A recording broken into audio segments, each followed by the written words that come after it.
She waited until the end, her desperate plea echoing in her mind like a prayer. "Take me away. Come and get me." Rita clung to hope, praying until the final moment, but he never came. With a heavy heart, she grasped a pen and affixed her signature to the marriage document. Though she signed in ink, the pain within her felt as if it bled, choking her. Rita had entered into matrimony devoid of love, driven by necessity, and perhaps a tinge of spite, though the exact measure was now elusive, buried beneath the passage of years. The resentment persisted, a vivid memory of that registry office moment haunting her through the years. Even today, she recalls the event as if she had married without love and out of spite just yesterday. "It's too early for us to get married," Nikita had insisted. "I'd do anything for you, but marriage is premature for me." Strangely, Rita's mother lamented daily, urging her daughter to wed urgently. "If you linger, you'll end up a spinster," Natalia warned. "Trust my experience and marry Andriusha promptly. He's a nice boy, and he adores you." Oddly, Nikita's mother never suggested Rita marry him. Nevertheless, Rita assumed that if she were to marry, it must be Nikita. Such was her belief. Despite a flock of suitors pursuing the lively and beautiful Rita, her mother's fear of her remaining unmarried persisted. Perhaps it stemmed from her own inability to secure a marriage, a fate she now seemed intent on preventing for her daughter. She pushed Rita relentlessly toward matrimony, making living at home unbearable. Rita and Nikita had been friends for 5 years, meeting by chance in a shared social circle. Initially, they were just friends, but Nikita's devotion was evident from the first day. Even as a friend, Nikita was remarkable, seeing her off, giving gifts, and anticipating Rita's every desire. This dynamic continued from 15 to 18. "Nikitos, you're a fool, by God. She loves you too. Be more decisive," urged his friends. "No one loves anyone," Nikita retorted, perhaps too emotionally charged for someone who claimed not to love. "Rita and I are friends." At 18, love took its course, and they were blissfully happy for 2 years. Then Rita's mother began pressing for marriage, revealing that Nikita was not ready. Rita was shocked. "Why? How?" she cried. "It's not the right time for me. I need to grow up properly. I'm only 20. I need to find myself, make some money, and then propose to the girl I love with a ring, and have a proper wedding. I can't stay at home anymore," Rita lamented. "Then move in with me. My house is your house, and my mom loves you." Rita, raised differently by her mother, couldn't accept that. Moving in without the legal stamp meant losing her self-respect and her entire family, her mom, her grandmother, her aunt. Such a move would result in isolation from her family, even though her mother had done something arguably less conventional, giving birth to Rita out of wedlock, and had not faced expulsion from the family. They had even helped her at first. Rita comprehended that if Nikita said no, it meant a definitive refusal. What she couldn't fathom was why it was so challenging for him to commit to her. They could marry, and she would gladly move in with him. A grand wedding was unnecessary. She refrained from persuading him, expressing her frustration with a capricious statement. "I might as well marry Andrew." Nikita's complexion drained of color. He collected himself and inquired, "Are you trying to blackmail me, or is this for real?"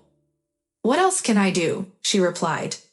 "I'm telling you, move in with me." A heated argument ensued. He resisted marriage, and she resisted cohabitation without official status.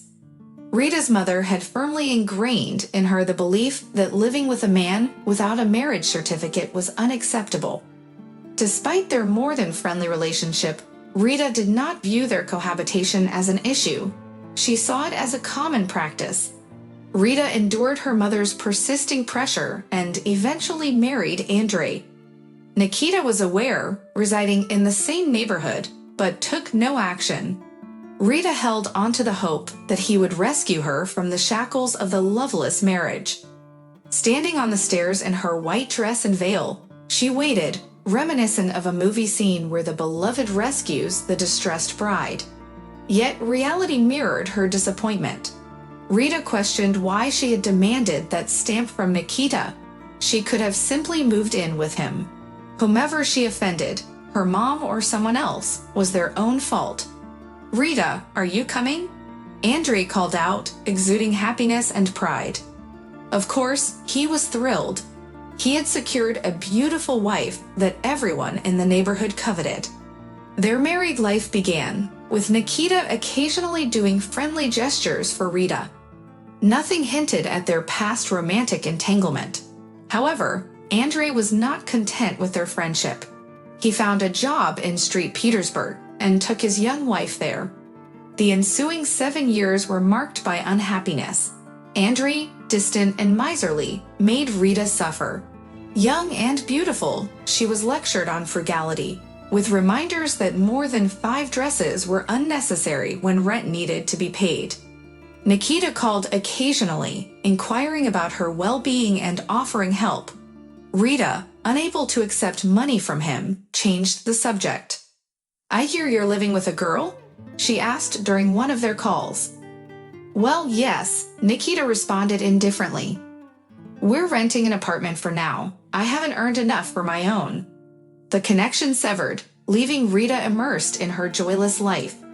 Then came an ectopic pregnancy, 2 weeks in the hospital, and a near brush with death.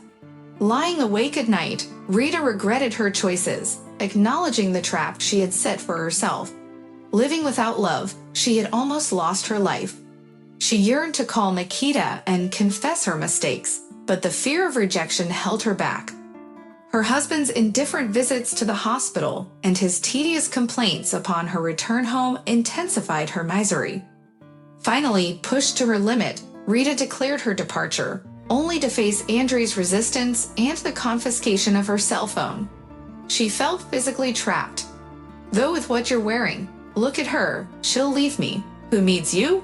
His nagging, filled with bitterness, echoed in her ears. How had she ever considered marrying him? Rita hurried outside and spotted a guy passing by. "Excuse me." She grabbed his shoulder. "I need to make a phone call, just for a minute."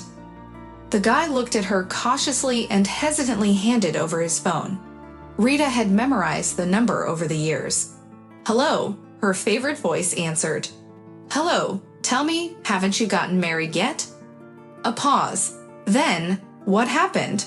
Why are you calling from a different number? Where are you?" "You haven't gotten married?" Rita stubbornly repeated. "I haven't. I've been living alone for a couple of weeks." "Rita, what's going on?" He raised his voice, and she, in tears, spilled out the whole story. Nikita swiftly assessed the situation. "Do you have your passport with you?" "Yes, I have my passport."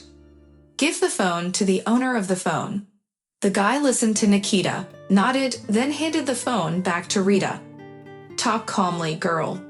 Nikita determined her location, called her a cab, and booked a hotel room in Rita's name. "And then what?" she asked, puzzled. "I'm leaving. I'll see you in the morning," Nikita said curtly. "Don't get too upset there, and I'm going to get dressed." Rita returned the boy's phone. "Thank you." "No need to thank me. I got paid for this." His phone beeped. "Oh, it went through. Thank you, girl."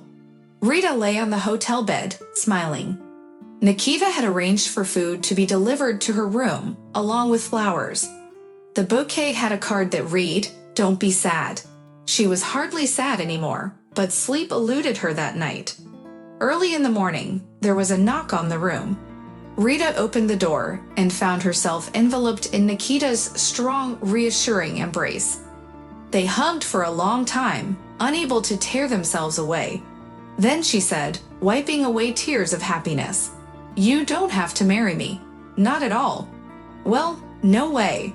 Nikita laughed. "Now I will definitely marry you, as soon as you get a divorce."